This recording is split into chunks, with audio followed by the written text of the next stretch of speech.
As parents and supporters of dyslexic kids, we're always looking for great resources.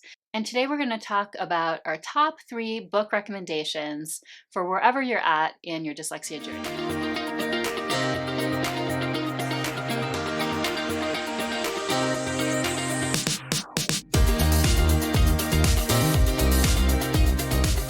Hey everyone, we're Nick and Sonia, and this is Dyslexia Journey, where we help you support the dyslexic kid in your life. And today we want to talk about our top 3 recommended books for whether you're at the very beginning of your journey with dyslexia in your family or whether you're further along on the journey.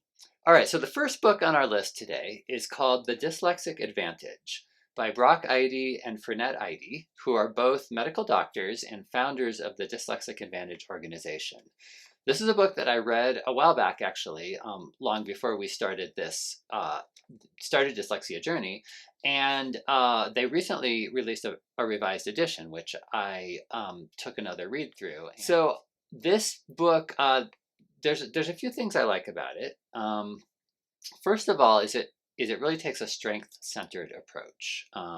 So let me actually read a quote from the introduction to the book. They say, quote, "Unlike most books on dyslexia, this book won't focus on making individuals with dyslexia into better readers. Instead, it will focus on helping them to become better at being dyslexic."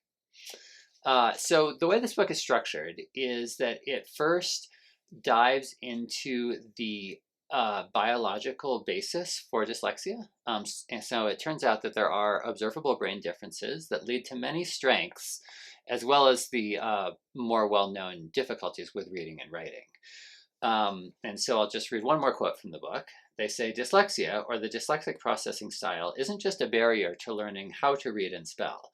It's a reflection of an entirely different pattern of brain organization and information processing, one that predisposes a person to important abilities along with the well-known challenges." So after explaining the biological differences, the bulk of the book actually goes through different areas of strengths that are associated with dyslexia, and they divide it into 4 different areas. And I won't go into any more detail right now. We're actually going to be talking about some of the benefits of dyslexia and some of the strengths that are associated with it in future episodes of this show. So look forward to that in the future. And in the meantime, I highly recommend picking up a copy of The Dyslexic Advantage. Okay, book number 2 is called High School Dropout to Harvard by John D. Rodrigues. And this is a very different feel from the other book that Nick was just talking about. This is actually written like kind of more a memoir, autobiography kind of feel, and so a very personal style. And it, definitely has dyslexia as the main theme, but it's really kind of this autobiographical feel. But there's other anecdotes as well about his life. And so even though dyslexia is the main theme, there's definitely like those kind of things too. So you get a feel for his life, which I really liked because I thought it was really putting a dyslexic person's life in context. So I liked even that there were some sections that didn't feel quite as directly related. But definitely there's a lot of information about how he ended up, like the title says, like dropping out of high school. He was undiagnosed dyslexic at that time, and having some other careers and things, and then ended up going first to Berkeley and then to Harvard. And so it's really interesting because he came to a lot of the kind of things we think about anyway, like in terms of strengths and what you need as accommodations, like on his own. So it's really interesting to hear his take on it, both because you can see how essential they are, and they're just like something he sort of was eventually able to figure out on his own, and how far they led him also. So it's like really encouraging to see what can be done when strengths are maximized and those accommodations are in there. One thing to keep in mind is, I think that, it's not necessarily our goal, of course, to have our kids be necessarily in academic careers, for example. That's sort of a side issue. I think it's just, it makes the point, though, of like the fact that they can do it. Like if that's something that is of interest to them, they could do it with the right balancing of their strengths and the accommodation. So it's really inspiring in that way. And just another quick point about him, he also has an organization called Dyslexia.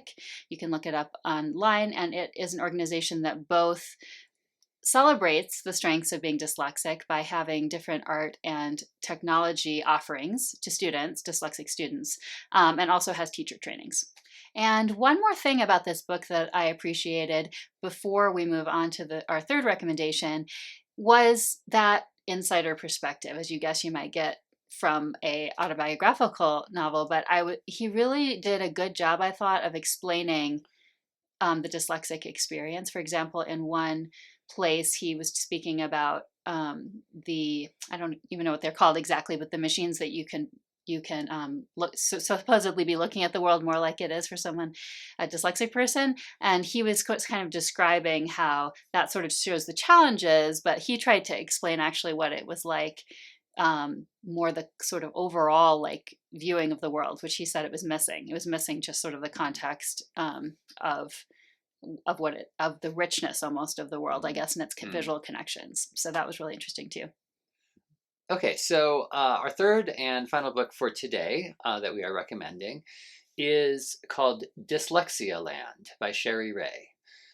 This is a really fantastic book for you to pick up, especially if you're kind of new to the dyslexia journey. It's a really accessible, easy to read, but comprehensive, really almost field guide aimed at parents and caregivers of children with dyslexia.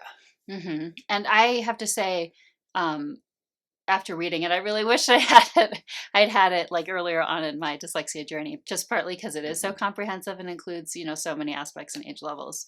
And it's really supportive of parents, I think, and inspiring for ways we can be advocates and have hope and all of that too. So also, like the Dyslexic Advantage, it is somewhat strengths focused in that it definitely discusses dyslexia as just a brain difference, not as something to overcome. And it talks about the strengths and benefits, as well as the difficulties that you're going to run into as someone with dyslexia, or the parent or caregiver of someone with dyslexia. And also it provides really solid practical advice about dealing with schools and the school system. Right. And we're really excited because we are going to be interviewing her soon. So you will get to hear a lot more from Cheri soon. So those are our three top picks. Of course, there's lots of other wonderful books out there as well. But we'll put the information for these, the titles and the authors, down in the description box.